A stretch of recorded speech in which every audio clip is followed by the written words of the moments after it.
Housing has and will continue to be an important way to share the fruits of our progress with all Singaporeans and to level up the poor.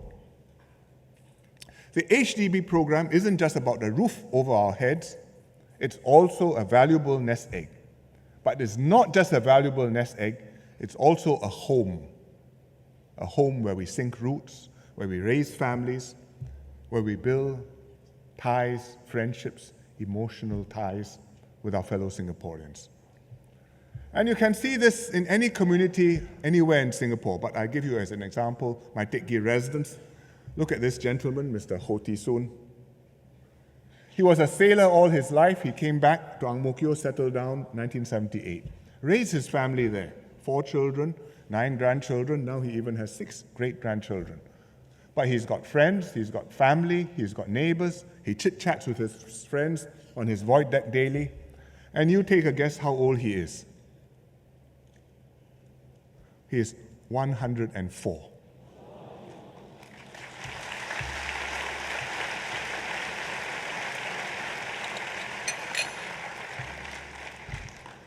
Or take Madam Puranam.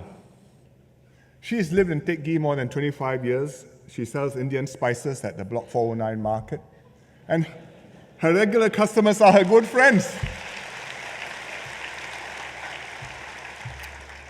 So we want to help Singaporeans own their homes, raise loving families, and build strong communities. Therefore, I believe that home ownership is still a fundamental principle for Singapore. We can talk about rentals, we need some. We can talk about other models, we may experiment. But the core of it, home ownership, 99-year lease, it's yours. In the last 2 years, we've moved decisively to do more to help Singaporeans to own their homes. We've built a record number of new flats, cleared the first-timer backlog. We've delinked new flat prices from the resale market, stabilized BTO prices. We've introduced the special CPF housing grant, targeted for poorer households to buy 2-room flats, 3-room flats. We've raised the income ceilings and relieved the sandwich class. And we've allowed singles to buy BTO flats, something which they've asked for a very long time. And we introduced the NS Recognition Award, NSRA, for NS men. It's a hong pao paid into the CPF accounts of the NS men, which NS men can use to buy a flat, some of it. So all these things have made flats more affordable and more accessible. But I know that Singaporeans still worry about property prices. We do surveys, it's one of the items on their minds with healthcare.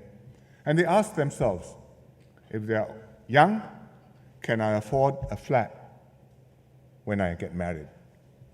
If they're older, can my children afford to get married? Because no flat cannot get married. Or as they say in Singapore, cannot ROM. They ask, what if I lose my job before I finish selling my flat, before I finish paying off my flat, paying off my housing loan? And so in the OSC conversations, Singaporeans wanted home first, then asset. Ideally, of course, you want the home, you want the asset, you want it all. And one lady, one mother at a dialogue expressed this in her housing. She said she hoped her property would appreciate because it's hers and you wanted to keep its value. But then at the same time, she wanted her kids to have cheaper housing. And then she laughed because she knew that you cannot really have both. You must decide which it is going to be. So we can't deliver everything which this mother is hoping for, but we can maintain the value of HDB flats as over the years, provided Singapore remains stable and strong. And at the same time, we can keep the flats affordable for future flat buyers. And I will make sure that every Singaporean family who is working can afford an HDB flat. We can do that. What do I mean? A family today, if you're earning $1,000, you should be able to afford a 2-room flat. If you're earning $2,000, you should be able to afford a 3-room flat. If you're earning $4,000, you should be able to afford a 4-room flat. And that is completely possible. And when I say afford, I mean use your CPF mostly and have a 25-year loan, not a 30-year loan, and then in your later years, your income can be used to beef up your retirement savings. So 1K, 2-room flat, 2K, 3-room flat, 4K, 4-room flat. 25-year loan, mostly from your CPF. Can be done. We're almost there. How do we do this? I don't think we want to do this by bringing down the BTO prices, because that, after a while, will bring down all the resale market and everybody who owns a flat in Singapore will be hurt. But we'll keep the BTO prices stable for some time. We'll increase the support for the lower and middle income households. And we already have the mechanisms to do this, to subsidize flat purchases. I talked about the special CPF housing grant just now, SHG. We also have the additional housing grant, AHG, which extends to the middle income families as well, lower middle income households too. So together, low income households and middle income households get a big discount on 2-room flat and 3-room flats, sometimes more than 1/3 off the price in discounts. But we will do more. For families who are only able to afford 2-room flats, I would say the 2-room flats are already quite affordable to them. So we are happy they're able to buy the 2-room flats. It's a reasonable cost on them every month. But what we should do is to help them when they are ready to upgrade from a 2-room to a 3-room flat, when they improve their lives. And we will give them some step-up grants to help them to upgrade later on. So from 2-room, if you need to upgrade later, you get help from the government. For others buying 3-room and 4-room flats, the lower income, the lower middle income, first-time buyers, 3-room and 4-room flats, we can also do more. The 3-room flats, relatively speaking, less of an issue, is more affordable. The 4-room flats is okay, but I think we can give more help to the households who are buying them. So we'll extend the special housing grant, which is now only for 2- and 3-room flats. We'll extend that also to 4-room, and we'll also aim that a bit more broadly. Instead of only for the low-income households, we'll aim that also for the low and the middle-income households. So what it means, net-net, is a middle-income household buying a 4-room flat can get a saving of up to $20,000, which is not so small. $20,000 more than what they're getting today, which is already not so small. So let me explain how this works. I shall be your housing agent. HDB has a very beautiful development, Fernvale Riverwalk, a BTO project in Sengkang. It's a marvelous place, waterfront living, 2-room, 3-room, 4-room flats. Sengkang West Avenue, Fernvale Link, Punggol Reservoir, just down there. There are going to be 4 residential blocks, 20 to 22 stories high, with spaces for relaxation and bonding. So there'll be children's playgrounds, if you're young kids. There'll be adults and elderly fitness stations. You can practice for your IPPT. Resting shelters, a precinct pavilion. Open green spaces, and if you like nature, not very far away, leisure stroll along the boardwalk next to Punggol Reservoir. Hence it's called Fernvale River Walk. And furthermore, supermarkets, eating house, shops, and a childcare center. Everything is there. How much do you think a 3-room flat in this place will cost? Cheapest. People say flats are expensive. How much do you think they will cost? Think about it. BTO price. I think I should do a poll. I'll offer you 3 choices. 150,000, 200,000, 250,000. So 150, 250, 150, 200, 250. Who thinks that the cheapest flat is $250,000? Hands up. Who thinks the cheapest flat is $200,000?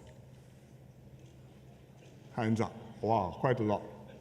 Who thinks the cheapest flat is $150,000?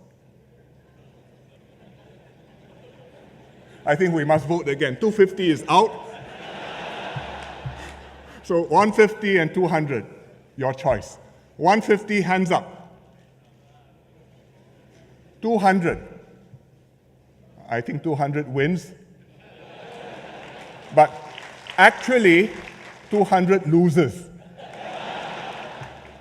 Because the cheapest flat is just $150,000. 3 rooms.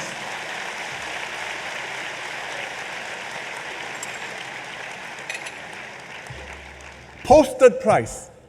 So if you add grants, add subsidies, low-income families pay even less. But people will say, it's such a cheap flat. So let me take a typical flat in Fernville, Riverwalk, typical 3-room flat, and let me show you some sums. I'm still your HDB housing agent, remember. But not getting any commission from Corporate One. So a typical Fernvale 3-room flat, BTO price. Let me go through, show you the arithmetic, because afterwards we got a stall outside you can sign. 3-room BTO flat, typical price is a bit more than $150,000, but not much more, is $170,000. Okay? Now, let's assume that you are one of the $2,000 households income buying this flat. What grants are you going to get? Existing, just the present arrangements, you will have $45,000 of grants. Already, various things. But now, because we've changed our SHG, you will get an extra $10,000 of grant. And furthermore, if the husband is an NS man, which I think most Singaporeans will be, from the NS Recognition Award, he'll have another $4,000 worth of grant down there. So the net price to him, buying the flat, if you have your calculators, is $111,000. Yow, yow, yow. So when you think it's $200,000, I think that may be the impression, but it is not accurate. It's actually a lot more affordable than you think. And if this household takes a 25-year mortgage, how much will the monthly repayment be? $427. So the CPF can pay all of that, cash repayment every month, $0. So it's not bad. It's so attractive that some people will now ask, how about a 4-room flat? So let me show you the 4-room flat sums.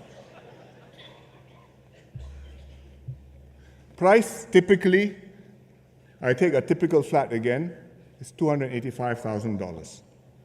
It's not the cheapest is about $250 odd, but I use a typical example. Household income for this family, let's say $4,000. Husband and wife working, not hard to achieve. Existing grants for this household, they will already have $15,000 worth of grant. But with a new scheme, with a SHG extended, they'll get $20K more. And I assume this is also an NS-man, $4,000 of NS Recognition Award going in towards the flat. So the net price to him is $246K, less than $250,000. Also affordable. Now, supposing they take a mortgage, 25-year mortgage, monthly repayment, $987, of which the CPF will look after $920, and his cash repayment is all of $67. Or about $2 a day. Not bad. And people say HDB is making money. Something is wrong. This is how we are making HDB flats more affordable, and especially more affordable for the less well-off Singaporeans. So we have made, let me summarize my points. We've made significant moves in recent years. Tonight, what I've announced is another significant move, but it's not the end of the story. We will monitor closely how well people can afford housing in Singapore. And over time, as it becomes necessary, we will do more to help the lower and the middle income Singaporeans own their homes. We will always make sure that an HDB flat is always within reach, affordable and available to Singaporeans. Don't worry. Go ahead, plan on it, get married, get your flat.